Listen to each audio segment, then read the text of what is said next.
I was a little worried about making little tiny pieces with wood stuff, but this crazy glue and wood combination is working out great. I think it might even be stronger than plastic. I'm not totally sure, but it's around the same strength anyway. And it probably weighs about 1/4 as much. So, yeah, strength to weight ratio of the wood is great. And the crazy gluing of the wood gear teeth works really well. Once there's crazy glue on there, kind of soaked in, it's almost impossible to chip one. Okay, not almost impossible. I'm sure I could take a hammer to it and chip it, but they're really strong anyway. It's like a composite material, like fiberglass, except it's wood fibers and crazy glue, whatever the stuff, plastic stuff is.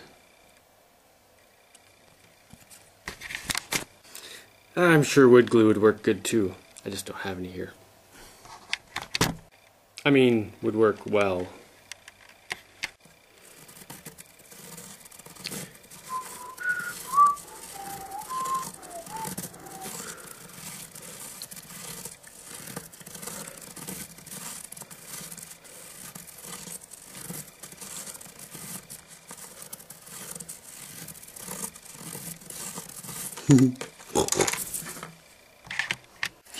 Alright, so yesterday I was making these things, and a lot of the holes are supposed to line up on them. Let's see if we line up here, line up this hole, and line up this hole up here. Then, you know, this one's a little off, and then that one's a little off, and it makes a difference when you're trying to put the stupid thing together. And I did a couple different sets of them, and the holes kept not lining up right. And I was like kind of pulling my hair out going, oh my god, what's going on? I don't know what's happening. I was getting kind of frustrated. And I was like, okay, let me just go to sleep. And then, luckily, while I was sleeping, I figured it out. I remembered, this is like in the morning when I was half asleep and just waking up, that at some point in time, my laser blaster over here had gone up and hit the top. And there isn't really anything to stop it from trying to keep going when it hits the top. So it hit the top and tried to keep going. And the teeth on the belt slipped. And what I was thinking was, maybe when that happened, the teeth on one side slipped a different amount than the teeth on the other side. Because, you know, the left and right just has one belt going up here. But the up and down has a belt here and a belt there to keep the thing, you know, level. And sure enough, when I dragged it all the way down, I could see that this didn't line up with the other stuff in there. So basically this was like that, you know. So instead of cutting on a square grid, I was cutting on like a, you know, a grid like that. So everything was coming out skewed. Just a tiny bit though, because it was only off by one tooth, which is like a millimeter. It's not even noticeable by sight, but if I'm trying to line up holes, then they don't line up perfectly and the thing doesn't go together right.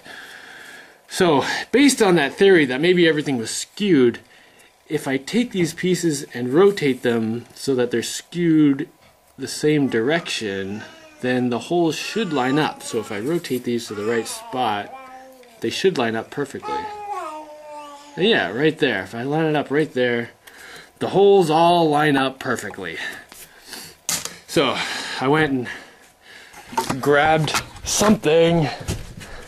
I stuck a piece of wood in this spot up here because this part had to go down and this part had to go up a little bit. So I jammed a piece of wood in here so that couldn't go up anymore. And I reached under here to where the little thing that drives the belt is and forced it to rotate one spot up, and I heard a little click, and then I moved this down, and now it's perfectly lined up again. So hopefully that was the only problem. And this is the kind of thing where, I mean, my first thought is like, oh great, they sent me a defective machine, I need to like call a company and complain. But then I was thinking, 99% of like customer complaints are like, user error. So I was like, all right, wait. Don't fly off the handle. Think about it. Maybe there's something I'm doing wrong. And yeah, sure enough, there was something I was doing wrong.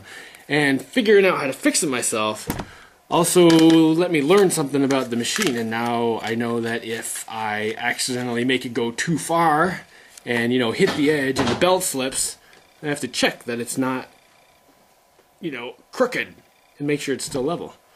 So that's one really good aspect of solving your own problems, because you learn a lot more that way. If you always expect other people to fix things for you, you never have any clue what's going on. And then they always have to fix things for you. You're totally dependent on them. Well, this way I can take care of it myself. I'm much happier about that. Alright, so I'm going to cut out all these pieces again, and hopefully this time they'll line up perfectly, which would be really nice. This is the kind of little stuff that makes these kind of projects take a long time. There's always these little problems that come up. And it's funny talking to people who don't do stuff like this. They're always like, you could do that in a week. Why is it taking you a month? That's so easy. It's a piece of cake, man. But no, that's just what people who don't do this kind of stuff think. Because when you deal with all these situations yourself, you come up with things you have to deal with. Kind of like in the banana building. There's all kinds of problems down there. Little details you might not think about. Anyway, dog, and I'm wasting material. But that's okay, because I'm learning things too, which is more important.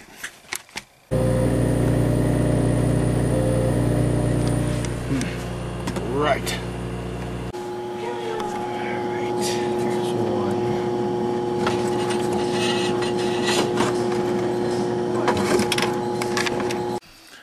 So here's the first one, and as you can see, the holes obviously aren't lined up because those nails would be parallel. But here's the new one. Oh, much better. They all look pretty lined up now. That one's a little bit off, but that's okay. Still within acceptable parameters. Oh, hi. Hi. So, passes inspection? Whoa, this is awesome, Jaimie. I like the way the burnt, like, glows. I like that. Sweet. Me too.